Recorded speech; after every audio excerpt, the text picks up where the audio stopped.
want to welcome all who have joined, including Adam, who is now coming to our group as well.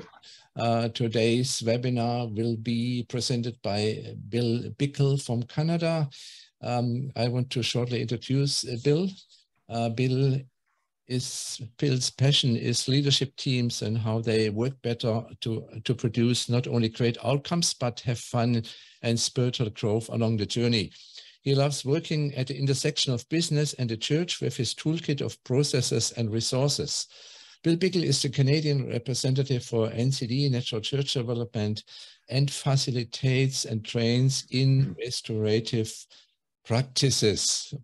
Restorative practices is, for me as a German, a tongue breaker, but today I am lucky to pronounce it hopefully right and correct. Don't mix up Bill Bickle from NCD Canada with another Bill Bickle I just discovered today. He's a famous photographer, but I'm using now this picture. So last year, Bill has, not the photographer, but Bill Bickle from NCD Canada, has already done an introduction of restorative practices. Unfortunately, the webinar was not recorded. But those who have attended the live session are aware what restorative practice is. Now today we have invited him again to get a little bit more or show and present a little bit more about restorative practices, especially how to apply it. Not just in the context of NCD, but he will give you an overview of it. So the fox will come out a little bit more from the bushes. We will discover more about restorative practice. But before Bill is starting, I want to pray with all of us and ask the Lord to be with us. So, dear Heavenly Father, I want to ask you to grant the blessings with this teaching session that will be presented by Bill Bickle. I want to ask you also that you keep your hands over the technical aspects of it so that everything will work smoothly and that we can take away something valuable from this today's session in Jesus' name. Amen. So over to you, Bill. It's your turn now. Okay, thank you, Bert. And it's nice to see everybody again. I think I've met most of you before, maybe not all of you. And I don't know how many of you were at the restorative practices, or as we say in German, restorative practices. Anyway, I like the picture of the fox, but I'm not sure if you're trying to tell me something, Bert, or not. When I was working with Christian on the ESP, one of the pictures that I chose was of a bird flying, a hawk. And I was telling Frank and Adam that there's this picture of the hawk and it's flying, and it looks, at first glance, it looks like it's doing exactly what it's supposed to be doing, what God's created it for. And it's one of the reasons I love that picture. But then I realized the bird's not only doing exactly what it's supposed to be doing and looking like it's enjoying it, it's also going in for the kill.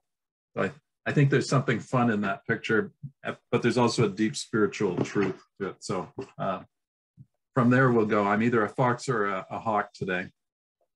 So let's get going. I'm going to review very quickly sort of the principles of restorative practice.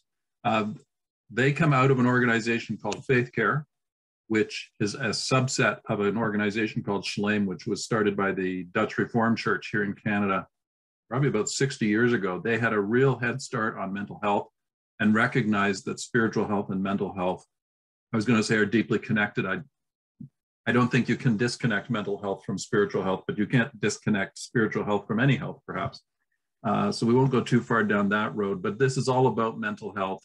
It was originally started as a network of Christian therapists, so family therapists and psychotherapists. And it was really designed for churches so that people could go quite easily into therapy for maybe 6 sessions and so on. And they've developed other processes. The restorative process isn't therapy, and it's not psychotherapy, but it is for mental health and restoring relationships. And if people are in relationships that are restorative and or can work through conflict well, then they will have better mental health. and they'll have better spiritual health, and they'll be more effective for the Lord's use in their communities. So Forward Elm is my company. I like working with leadership teams. I do some work still in small business, but most of my work is almost exclusively with the church now. I've been the national partner here in Canada for 13 years. And so I'm an NCD guy first, but I'm also a restorative practitioner. And the two go very hand in hand for me. What I like to say to people is NCD helps you understand what you should talk about, and restorative practice will help you have that conversation. Especially if you're conflicted and having trouble with loving relationships or holistic small groups or effective structures, then restorative practice can help organizations, and especially churches, Christian schools, et cetera, have those conversations more effectively. One of the case studies I'm going to do, after we've reviewed the theory very quickly, I'm going to give you some case studies that I've worked on so you can see how we apply it and where it works. One is in a Christian school. And only one of these situations flows out of an NCD engagement, but I think you'll be able to see pretty clearly how these can work well together. So let's go into the theory. My goal is that we'll get checked in. We've sort of heard from everybody. We're going to go through the principles fairly quickly. Okay. We're going to do some case studies. One's going to be a listening circle. We've been doing a lot of work with listening circles, especially around the emergence out of COVID. And, whoops, my camera has gone off here somehow. Let's see. Okay, there we are.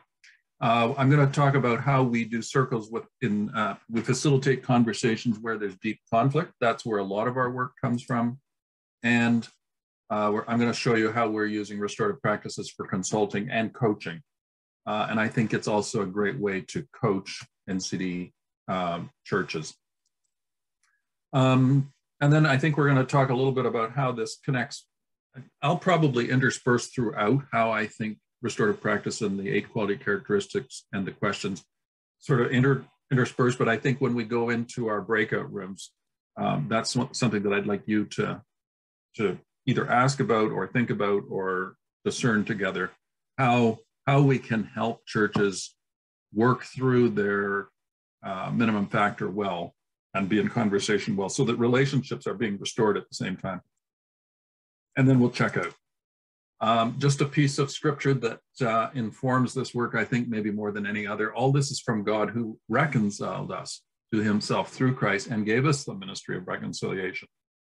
That God was reconciling the world to himself in Christ, not counting people's sins against them. And he has committed to us the message of reconciliation. We are therefore Christ's ambassadors, as though God were making his appeal through us. We implore you on Christ's behalf, be reconciled to God. God made him who had no sin to be sin for us, so that in him we might become the righteousness of God. So I'm not going to preach a sermon on this, but this concept of reconciliation, I think, is virtually the same word as restoration. So all of this is God who restored us to himself through Christ and gave us the ministry of restoration, that God was restoring the world to himself in Christ, not counting people's sins against them. And he has committed to us the message of restoration. And so that's why I feel very committed to this ministry of restoration, of reconciliation.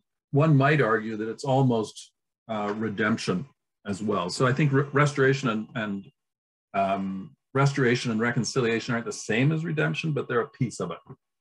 So this whole idea that God has reconciled us and we are to reconcile others to ourselves and to him and so on. And I think on some level, this also applies to us being reconciled to our own individual selves, this ability to look inside and be whole.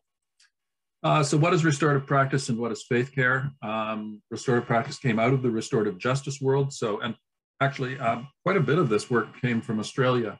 Adam, I don't know if you've run into any restorative practice people down there, but there are some of the early restorative justice people are Australians. It's all about improving and repairing relationships and building capacity for congregations to have more health. It's been used a lot in the restorative justice world, so helping kids, especially kids, but people who have committed a felony or a harm, they can be restored back into the community instead of all about punishment.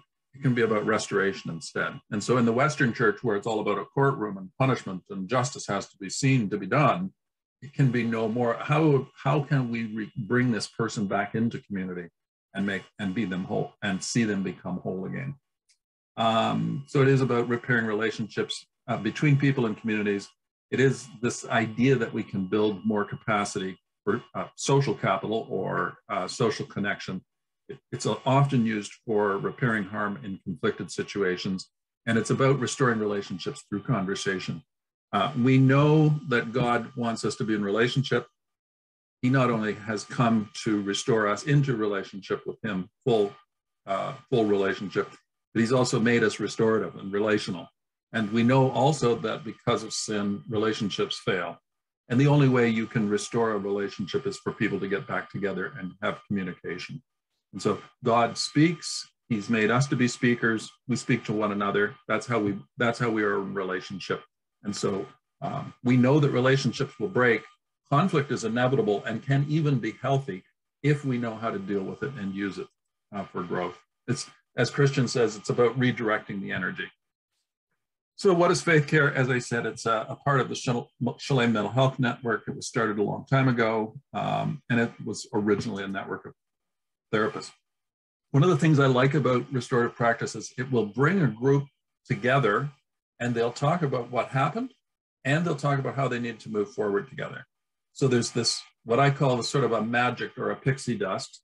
I don't often think about magic really in the Christian setting, but there is this sort of mystical thing that happens when people start talking about what happened and how were they affected. And so those are the core elements, but there's also a both and to it. Churches often get stuck in the past and they wallow in it and they blame people and they get really sick in the past. And some churches are too much jumping to the future and not dealing with their problems or dealing with how people were affected, or they want to fix things or they want to get moving. And I go into churches and sometimes people will say, well, I'm ready to move on. They should just get over it and move on. I'm over it. They should just get over it. And it's, let's move to the future fast. And there needs to be a balance and a discerning of how to do this. And so the restorative practice is very much set up to take both of those into account. So you don't get stuck in the past, but you don't maybe go to the future too quickly. So the two core questions here are what happened and how to move forward together. So restorative practice is about relationships and building healthy ones. It's about preventing and or improving harmful behavior. So helping people to move past harm.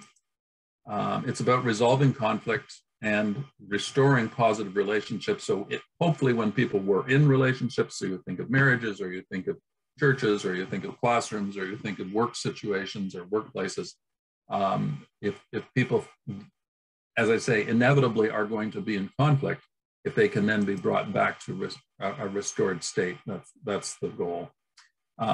It also addresses and discusses the needs of the church community. So what do we need? What do we need to move forward? How can we come together well? And how can we move forward well together? And there's this idea of direction setting and discernment and planning.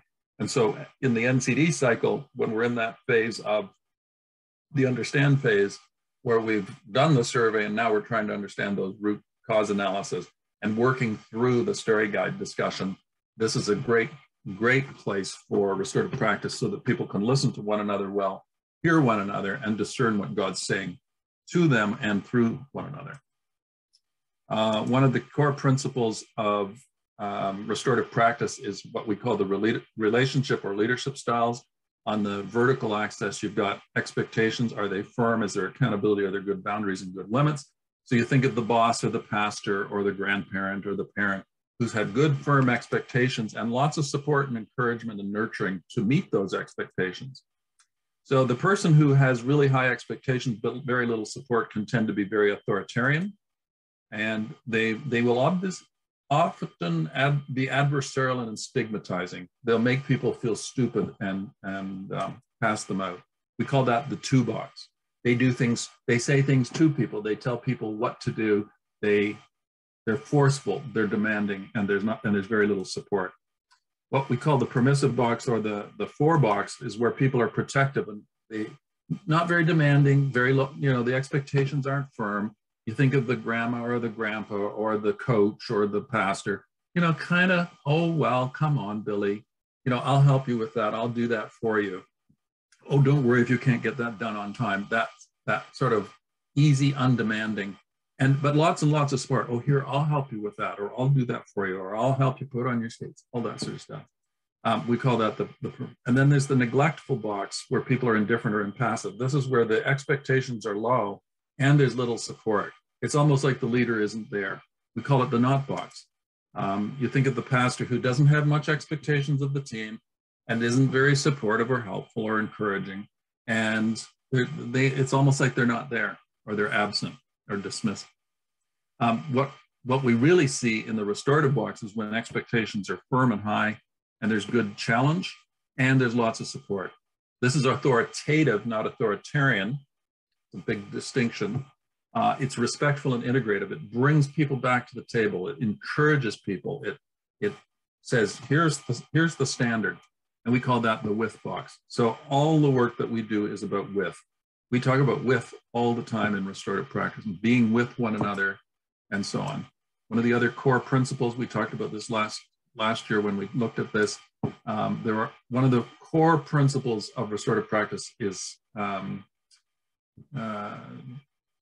fair process in decision making. And so what we know is that if we engage people and we listen to them and involve them in decisions that affect them by asking their input and allowing them to refute the merit of one another's ideas and assumptions. So that's where we do the listening, and we hear from everybody. What do you think? Then we explain. Once we've reached the conclusion, either as a leader or as a leadership team, then we've explained to people, here's how we reached the conclusion we did. So I've listened to Bert, I've listened to Adam, I've listened to Frank, and now I'm ready to make a decision. Not all three of them may get what they hoped for, but if I have listened and they've been heard, and they feel like they have an understanding of why I made the decision, then we can go forward. And then there's expectations and clarity around, okay, and here's how we're going to move forward together. And the research proves that when people have this level of fair process in decision making, they're much more likely to engage in and come alongside the mission. And so if you want to have people that are on mission and committed and healthy, then as you're making the decision, so I would say again, going back to the NCD cycle, the period of, okay, we're listening to everybody during the understand phase, then we create the plan, and the plan, that would be when we explain to people, here's what we're going to do, and then there'd be expectation clarity around how we're going to execute against the plan, and that would be the do phase. So these all fit right beautifully on the Trinitarian compass. And then finally, there are the restorative questions. We use these all the time. Every single engagement where we do in restorative practice uses these questions. I use them all the time, even in NCD discussions. Even if I'm not walking in with my restorative practice hat on, I'm still using these questions everywhere. In fact, something happened. I was in a meeting on Monday night. It went badly. I got angry. I had a bit of a fight with the chair of this committee I'm on. And the next morning, Marnie said, what happened? And we walked through these questions together. That's how much we use them in our household. What happened from your perspective? How have you and others been affected? What's been the hardest thing for you? What do you need to move forward? And what are you willing to contribute to move forward?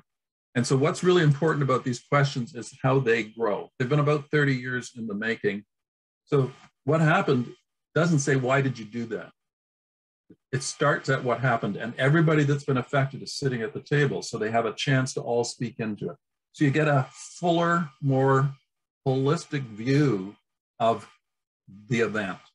And ideally, when we're working on these, we try to find an event that has been specific. So as I say, Marnie said, well, Bill, what happened last night? So I answered to that, and then she answered the question too. How have you been affected? And I said, well, I was hurt and I was angry and I was, this, and what's been the hardest thing for me? I felt like I'd been abused. What do you need to move forward? And so we use the other thing about the second and third questions is they start to build empathy. So we're not just talking about what's happened to you and how you've been affected, but we're also asking you to start thinking about the other. And so how have other people been affected and what's been hard for you? And then what do you need to move forward? You move from the past, what happened, into, and what do you need to move forward? So people can't stay stuck in the past, and there's this sense of moving forward. So you'll see these questions in everything that we do and all of the work that I'm going to show you in the case studies that I'm going to show you. And as I said last year, I think to some degrees, these questions are sort of green, red, and blue. What happened is sort of the factual thing. What do you think happened? What's your perception of it? How have you and others been affected? What's been the hardest thing for you? So there's sort of that blue feeling, relational, experiential side. And then what do you need to move forward? What do you need to do? What are you willing to do? There's a redness in that, sort of from a Trinitarian perspective. So we do all this work in circles for obvious reasons. I'm going to give you 3 case studies. One is around listening circles. This is a relatively newish version of circles that we've been using. They are just for listening. In much of the culture, I would say, particularly in the West, can't speak as much for the East, but there's a very there's a very low ability for people to listen well to one another. And so we see people listening to argue, listening to debate, listening to trounce, listening to knock down, or not listening at all. And so the more we can engage our churches in better listening to one another and hearing one another, we think that there's an aroma or a fragrance that will go off out into the rest of the world, out of the church, which would be a good thing. I'm going to walk you through a facilitated conversation that was specific around conflict. And then I'm going to talk about one that is sort of what I would call almost a strategic planning, but using a restorative approach. And when I'm being a restorative facilitator or a restorative practice practitioner, I tend not to have on my consultant hat. I'm much more a facilitator of the conversation. In fact, in most of the circles that I do work, we usually work in pairs. I've almost always, or we try very much not to be in the circle. We try to view it as, we're here to help you have your conversation. This is your congregation's conversation. I'm not leading the conversation. I'm not guiding it, and I'm not driving it. And I'm not even participating in it. I'm not giving my opinions. I wasn't there. This isn't my conflict. I'm just facilitating. So it's different than consulting or even coaching, I find. And I find I've become a better consultant and a better coach by learning which hat I've got on. I've become a better listener because I've learned how to listen well.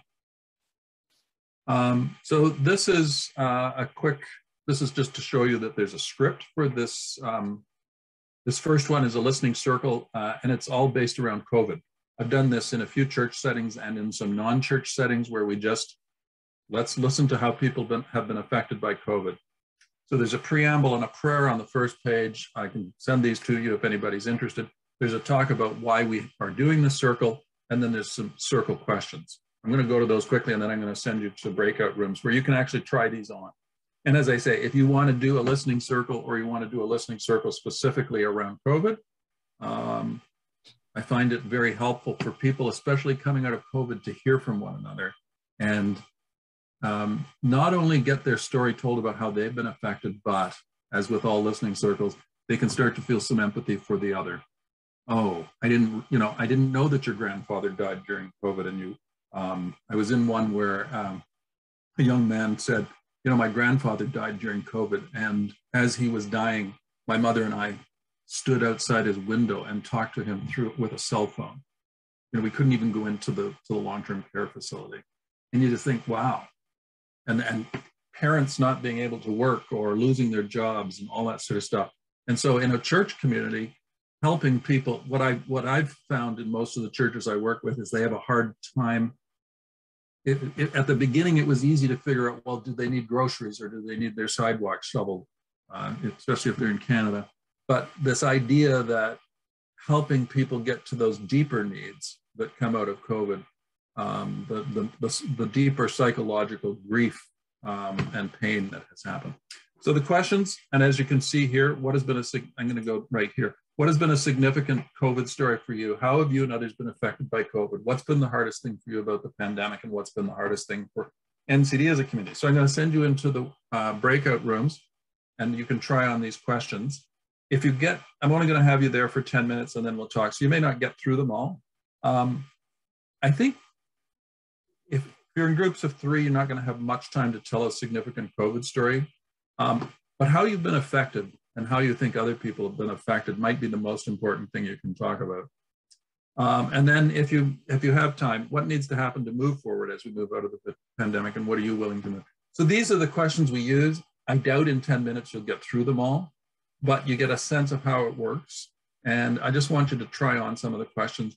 So if you're in your group, all three of you answer questions. Well, actually, we could go in pairs maybe. Bert, I don't know if you've already made the groups in threes, but if we have three people in a group, maybe everybody will get a question 1 and 2 done. But go around the table, make sure everybody gets a chance to talk. We actually use a talking piece when we're using these. So, you answer question 1, and then you answer question 1, and then he answers question 1. Then we do question 2, question 2, question 2. I was surprised we got through 4 questions in my pairing. How did other groups do? What did you? And we have somebody new here, Juan Manuel. Welcome. Juan, were you put into a group? Yes, he was. Okay, good. Anybody want to share some of the things you talked about or insights that you had? We managed to get through most of the questions. We skipped along pretty rapidly. Most of our conversation was centered around personal experience within the context of COVID and how it personally affected us. And we found encouragement in what we were saying to each other relative to our different situations. So it was a matter of getting to know each other.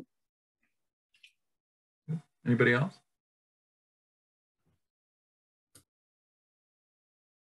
Yeah, I think quite a good experience of talking to Frank, and I think it has helped me to understand the situation in other parts of the country. That's what I can say, and it's really helped me. Some of the inputs he has while speaking, he has spoke about. Thank you. Yes, Juan Manuel and I were, Juan Manuel and I were probably the black sheep. We spent more time getting to know each other than addressing the questions. But we do have this in common, that one thing in both our contexts, it was a struggle to help our own churches move through the need to use technology differently. And Adam and I talked about churches not wanting to survey because they were struggling with keeping the lights on or figuring out how to do live streaming or how do we make sure our old people are cared for. And so, yeah, it was very easy to say, well, we don't have enough money for COVID right now, or for NCD, or we don't have enough energy for NCD, or we're not together enough and stuff. One of the things Adam and I also talked about was while we don't have a lot of results from people that have surveyed post-COVID, there's probably some anecdotal support to believe that holistic small groups have probably gone up. And in some, across the board, maybe inspiring worship has probably dropped in many places, but in some it's gone up. Some people love online worship and some have figured out worship in a different way. So it's interesting. But one of the things that Adam mentioned made me realize people are very slow to come back to surveying. And I think I'm going to go out and do some marketing and communicating with churches about, don't take too long, because you are not the church you were 2 years ago. That much I can guarantee you. And you need to know where you're at now. There's no sense working on your minimum. Well, I was going to say there's no sense working on your minimum factor from 2 years ago. One hopes they're at least doing that. They might not be working on a minimum factor at all. And it's time. I think you'll get healthier by working on health. So it's sort of spurred me on to go out and communicate maybe a little more with some of my churches and say, it's time to come back. Patrice, you look like you want to say something there. Just what you said, don't work on your minimum factor of 2 years ago, but we're dealing with a church in Bangalore in India. The congregation has completely changed. So there are not people who are in the church for over a year or so. But they want to get back to NCD. So we do work on the minimum factor, and it was a loving relationship. So that can never hurt. Yeah, Adam and I talked about that too. The relationships took a lot of hits, I think. People got grumpy. There was a low-grade anxiety for many people and fear and grief through the pandemic. And I'm in the restorative practice and restoration business, and I still had 2 friendships that died. And you just think, boy. And I see churches with more conflict than they've ever had, I think. Some, not all. And so, will holistic small groups and trust and care and pastoral care and loving relationships and bitterness and so on, will we see some rises in those? If so, better to know, but also the more beneficial can restorative practice be. Okay, let's keep rolling. Because I don't see restorative practice as something separate from NCD. I see it as absolutely the same, all a part of the whole, but it's about being healthy and being able to have the conversations that churches need to have. And our job is to help them have conversations that they need to have, figure out which ones to have and how to have them. So the first group that we just did was a listening circle, and we did the listening circle together. And so I've done some listening circles. I've done some in churches, but I've also done one in a business. And very, very interesting phenomenon. A listening circle is not about outcomes or planning or to-do lists. It's about hearing each other and empathy building. And I think it's a great tool for trust building, because you're not there to debate. You're not there to, okay, let's discern what the way forward is. It's just, how are you? Where are you? What's going on in your life? How are you reconnecting back with society or the community as COVID ends? So I really strongly suggest doing COVID listening circles if that would be helpful. And you can use listening circles for all sorts of other things. This second case is a Christian school that I worked with, and they were in conflict. It was predominantly because of the board. It's a private school, so it's a private Christian school. The board and the teachers had gotten quite disconnected, and there was a lot of mistrust between the 2 groups. And unfortunately, most of it probably happened because there was a fairly ineffective principal, and he was sort of a roadblock between the teachers and the board communicating well. And so we got called in while he was still there, and then subsequently he was let go or left. I don't think that had anything to do with us coming in, but they then had to work on rebuilding trust between the board and the teachers. So we had some restorative circles where we brought all the board and all the teachers together. We had some circles where we just got the teachers to talk amongst themselves and articulate what they needed to move forward. One of the interesting ones that came out of this is, while we were working with them, we worked with this school for nearly a year. At one point, the board got a complaint from the parents. A group of 25 parents demanded a meeting with the board because they were just pretty grumpy about some decisions that the board had made.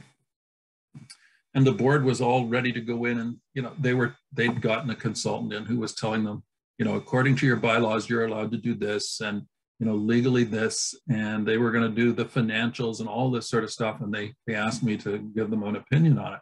I said, you're going in defensive and argumentative. And I said, take a posture of listening. And so we worked through their agenda for this meeting with the parents. And I said, if you will just listen to them, I think things will turn out differently. And it really did. It was beautiful. I couldn't make it to the meeting, but we set it up. They set up the meeting so that they just listened to the concerns of the parents. The parents had 3 things they were upset about, and they just listened. And then the board said, okay, we'll go away and we'll work on those. And they did. And so something that was all about anger and frustration and conflict was reduced.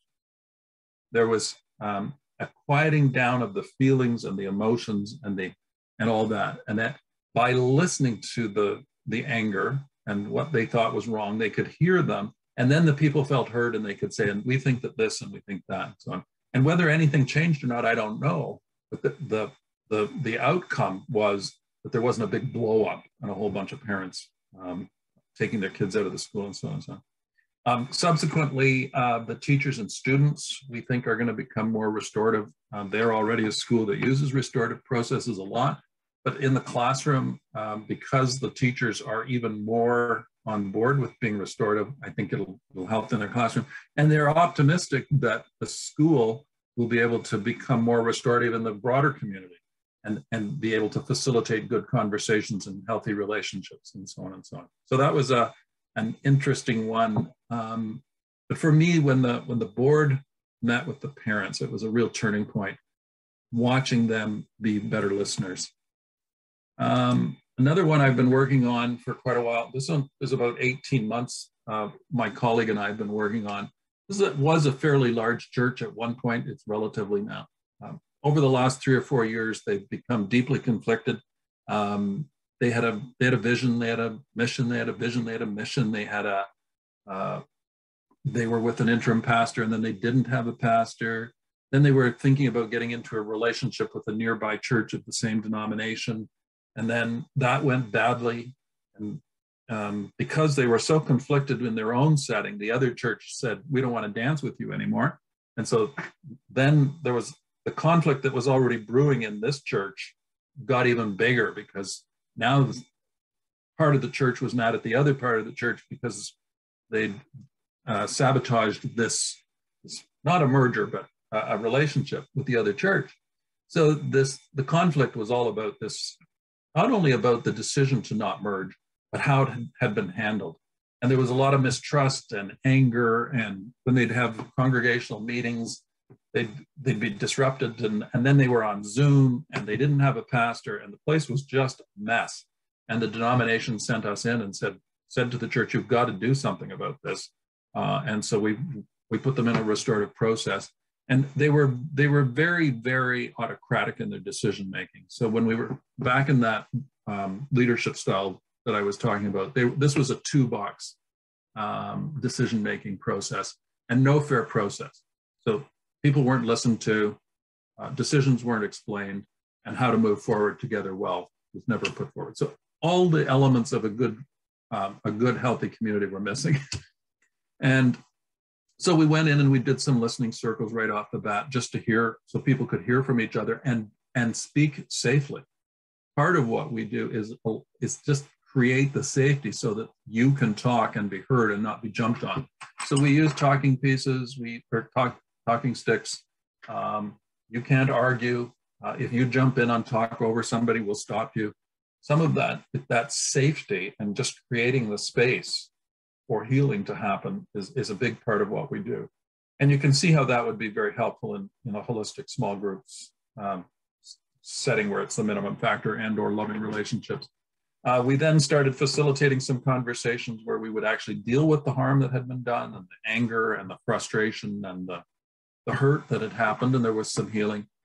But as I say, at every meeting, we also talked about what do you need to move forward? So even at our very first meeting, when we were talking about the problems, we would also end with, and what do you need to move forward? It might be just to the next day or to the next week or the next month. But over the course of the next year, we gathered up all these statements and pulled them together from every meeting and realized we had a great big inventory of things that people thought would be a good way to move forward.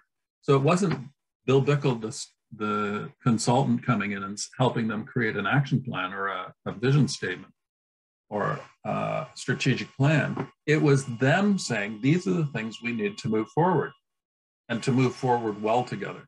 So we bundled those up. They came up with 3 groupings. One's worship, one's outreach, one's what they call inreach or pastoral care. They're not very, they're not rocket science. You might think, well, every church knows they need to focus on worship, inreach, and outreach, but they could see how that had come out of their desire for health and progress together.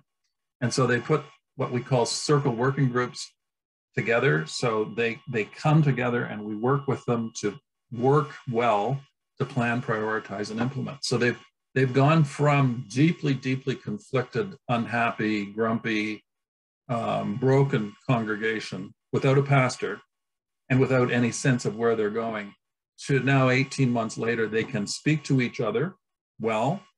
They're having a little bit of fun. They've grown the group that are coming back to these healthy, fun conversations. And they're actually making some progress around how to be.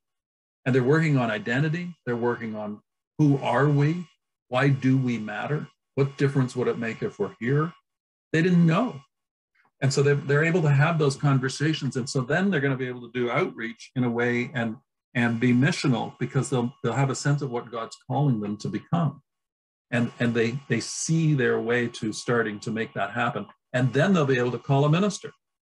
So they keep, half the group is saying, well, we can't do any of this work without a minister. And the other half are saying, well, we're saying, and the region, the denomination is saying to them, you can't call a minister until you sort some of this stuff out and figure out who you're going to be and why you exist and what's your identity and what's your purpose and what's your mission. So slowly but surely, we're getting them to understand that that's the work they have to do and the capacity to do it. So that one's been a really interesting one. And then I have one more story I want to tell you, and then we'll, this one's actually on my website. So fordham.com /head case study. This is a United Church. So United Church here is our sort of our Methodist church, relatively liberal by church standards. They'd be on the extreme left of the theological spectrum, but still an interesting church. They're in a more conservative area of our country, so they might be a little more conservative politically and socially and theologically than some of their counterparts. But all, you know, it doesn't really matter that much. They did an NCD survey. I think it was in 2019. And I think it was before COVID, just before COVID. And what they found out was that their minimum factor was passionate spirituality, very consistent with this denomination and liberal churches, mainline churches in Canada anyway. So their action, we put together an action plan. They phoned me and said, we don't know what to do with this. What should we do as a result of passionate spirituality being our minimum factor? So we put together an action plan, and they had a couple of Bible studies, so they invested a bit more in the Bible studies.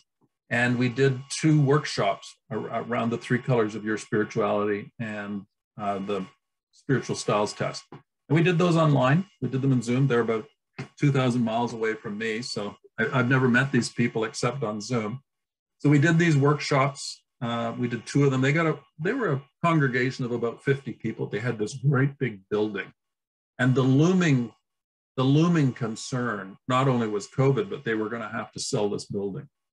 And they were so worried about the sale of the building and what conflict that was going to cause. So the building had been built in the 1980s. So there were some people in the congregation who remembered the church being built. They were on the fundraising campaign to raise the money to build this church. So, you know, it wasn't just my great-great-grandfather that built this church, it's I did. So there was a lot of commitment to the building. And so we put an action plan in place to deal with passionate spirituality. And what was beautiful about this one, and I think as NCD practitioners, what was most fascinating to me was by making passionate spirituality job 1, the sale of the building did not become job 1. Whereas if they hadn't made passionate spirituality the key focus, the sale of the building would have become the key focus. So the potential for conflict and all the energy that needed to go into the sale of the building, it still had to be dealt with. And we dealt with that using restorative practice. But at the same time, we were making sure that spirituality stayed top. And that was a big turning point for this church to realize that the sale of the building was just a secondary issue. And so, as I say, we had some listening circles around that. We built in some fair process around decision making, and people felt heard. And then if they still were complaining, they'd be heard again. And then they'd be okay one day, and then the next day they were grumpy about selling the building again. And we'd have listening circles. Some of these were online. They actually eventually sold the building, and they didn't lose one person. And they're now reconstituted, and they're meeting they met in a funeral home for a while, for a few months. And now I think they're meeting in a rented space. And I think they're moving eventually to another church that is going to rent them some space. But what I love about this was they used NCD to figure out what's priority, and they used the restorative practice to have those conversations and deal with conflict or potential conflict. So I like that one. As I say, if you want to see that one, it's on my website. These are some of the questions. Are there any questions just before we go to the NCD questions? Anybody? Is this sparking any questions for you of yourself or of your practice or of me?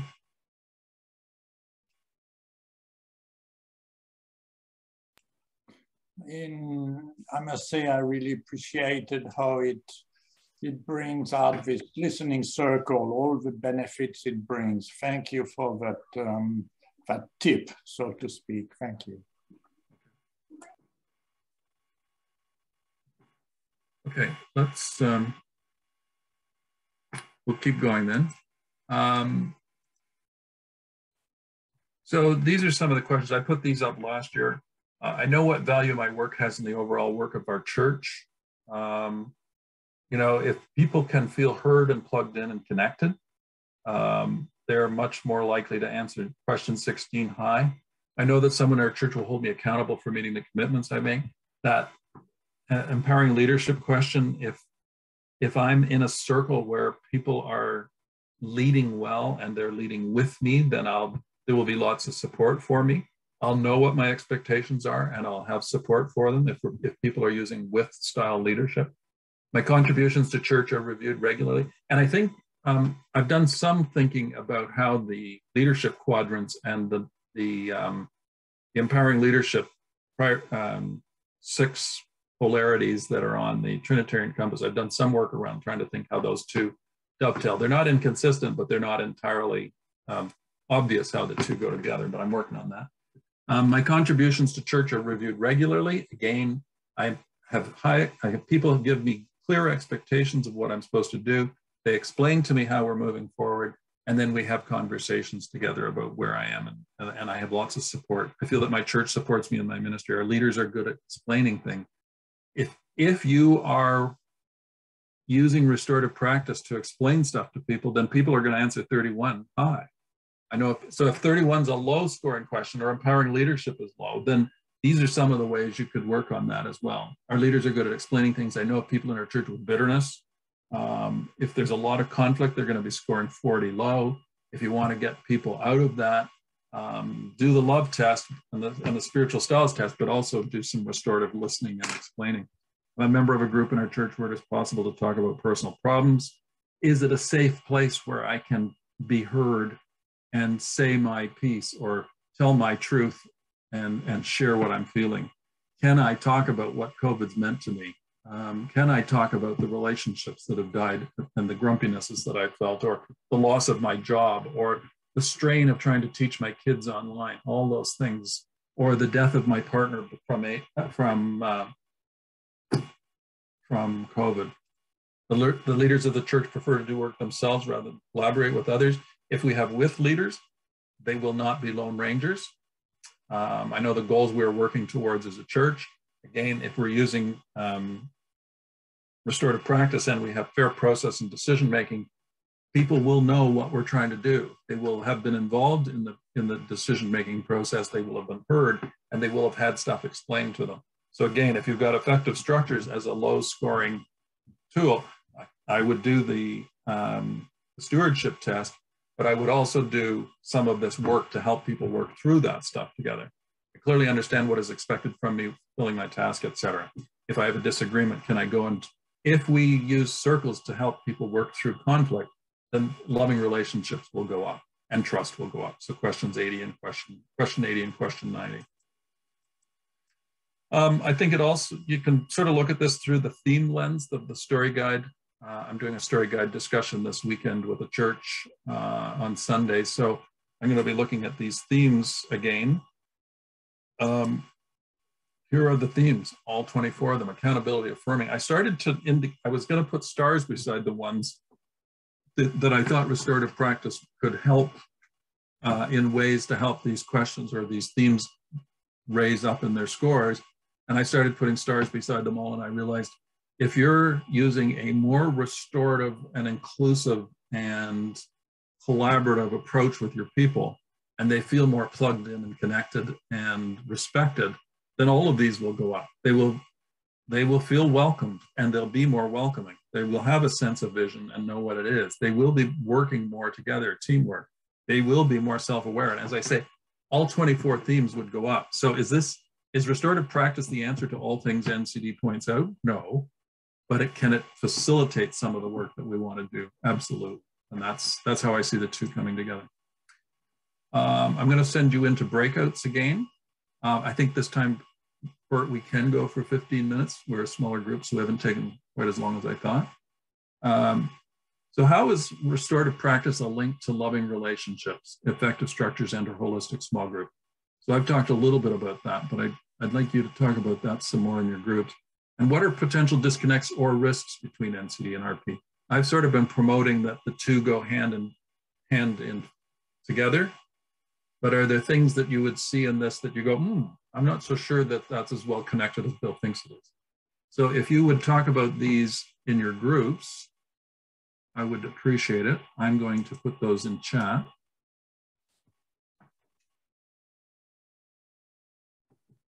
We were right in the middle of our conversation, but Delu was just saying that the more you disciple people, the more leaders you create. So, we also talked about how... The other thing was that the more potential conflict you have. Sure. Yeah, the bigger your church gets, the more conflict you have. It grows exponentially. Any other insights or... Let's start on the positive side. The first question was, what's the link between restorative practice and loving relationships, holistic small groups, and effective structures? Were there any sort of brainwaves or deep insights came out of your conversations there? I had the good pleasure of chatting with Frank around this, and just as you, Bill, had looked at the themes from the NCD results, and you start putting stars next to them and discover it's right across. As I, less familiar at all, with these processes, look right across the quality characteristic spectrum. It struck me that in all cases, as an element in the overall NCD process, that this could be incredibly valuable, even in terms of passionate spirituality. Just the recognition, if you have a listening circle and say, when do you most feel connected with God? And then to hear people talk about things that are just mind-blowing, like you mean when you're watching a movie, you're most connected with God? Yes, absolutely. For people to understand that incredible diversity that is within there. Especially if they'd all done the spiritual styles test and they were sitting around the circle with the Trinitarian compass on the floor. Yes. Maybe that's what we should do, is create these big plastics. Almost, remember those days when we used to have those, I think it was called spinner or something, and you got into weird hand motions. Twister. Twister. We could get these big plastic Trinitarian compass things, and we could put them in the middle, and then we could sit around according to our styles and then have a listening circle. Yeah. And when you feel connected to God, what does that feel like? How do you know you're connected? I mean, imagine what people would talk about. I love it. Nagaraj said, what about almost working through the 86 questions on the NCD survey in listening circles too? Just let's talk about this question and what it means and what are the principles behind it and why is it good or low here and so on. And Frank was, so Frank Guinta and I are both from Canada, and I was working with Frank. He was merging two churches.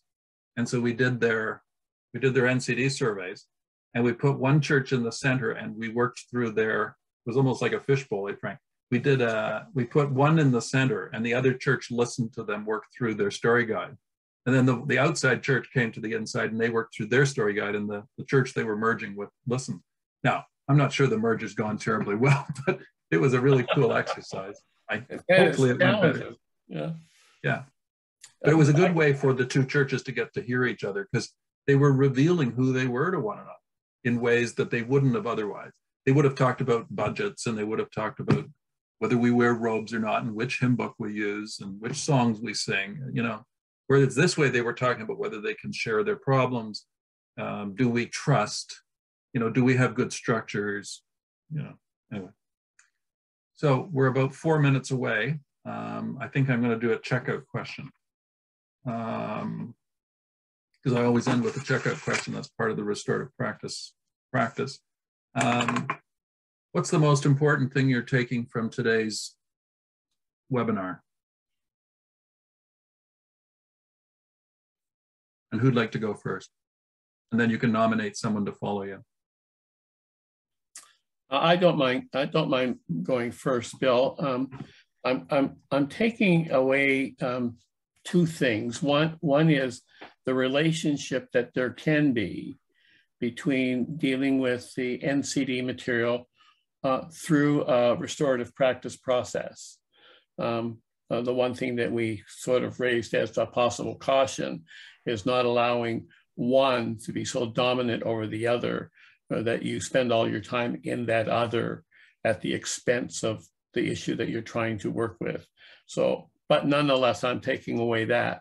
The other I'm taking away is just in relative to this process, is that I've highly appreciated meeting people from other cultures and other language groups, and just saying, you know, we see things from a different perspective, but a collaborative perspective. And I just want to thank everybody for the privilege today.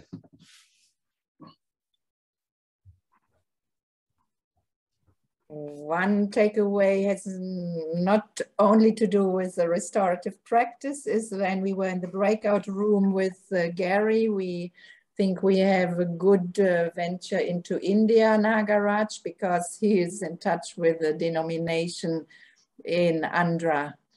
So that was one thing. Otherwise, it's a great reminder of the previous webinar on restorative practices. In India, we are not that far developed yet that we would have applied that, but it's obvious that it is helpful in so many ways. So listening to each other definitely is always helpful. I remain with some questions. I don't know if we can place them after the webinar is officially over. So next to Gelu, Paul. Yes, I think given the reaction of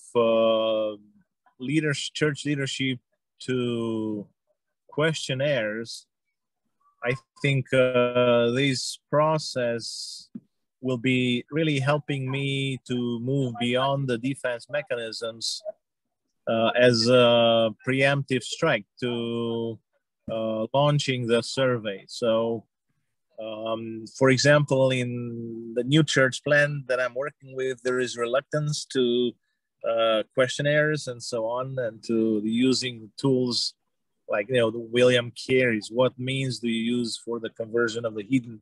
So basically, these 4 questions will be crucial for me as a preliminary interaction with church leadership preparing for a survey.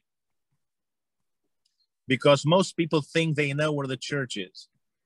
As they go through the testings, a general testimony is that they said, we knew that was our issue.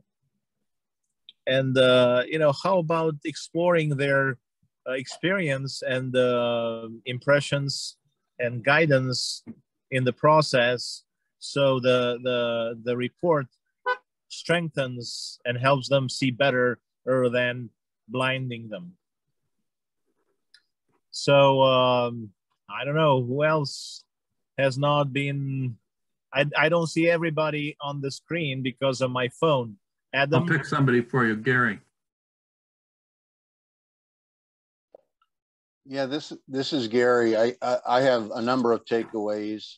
I have found myself recently in the middle of conflicted groups and using the restorative practice of just even the listening circles. I see high value in giving them some tools to actually feel empowered by their leadership.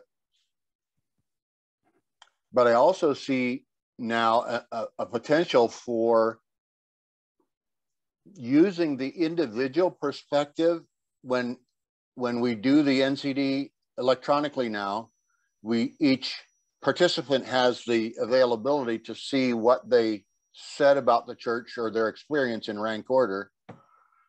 Last time we did that in our home church, my perspective was almost a mirror opposite of one of my very good friends who was baptized the same day I was in that church. And it sparked a lot of curiosity, but didn't let us listen to each other well. I could see the listening circle be a way to facilitate engaging participants in comparing their individual perspective with the corporate perspective. Cool. Because they won't always line up. Who do you want to follow you, Gary? Let's go to Niraj. Yeah, just go ahead. One thing I take from this whole meeting was like an NCD principles are foundations for me, and RP practices would be to be built from here onwards. This is what I can say. They become a foundation, and this becomes a build those practices, what you are so far, what you have taught us. That's what I take it.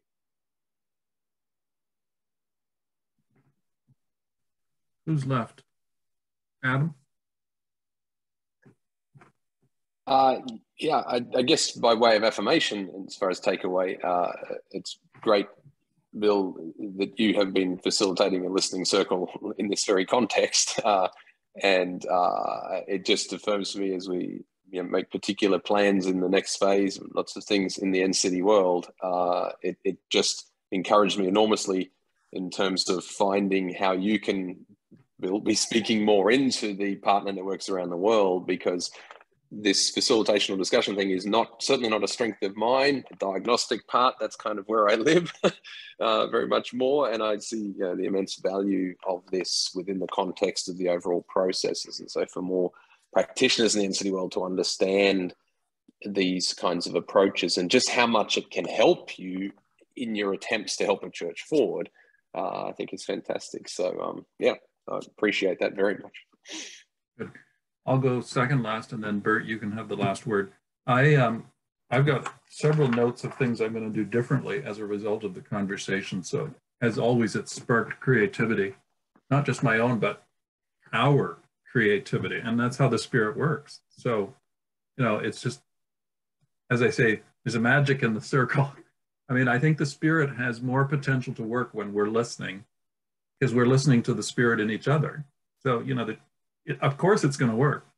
But I see some ways to tie this more closely, not to specific questions so much as to how do we talk about those questions and our minimum factor.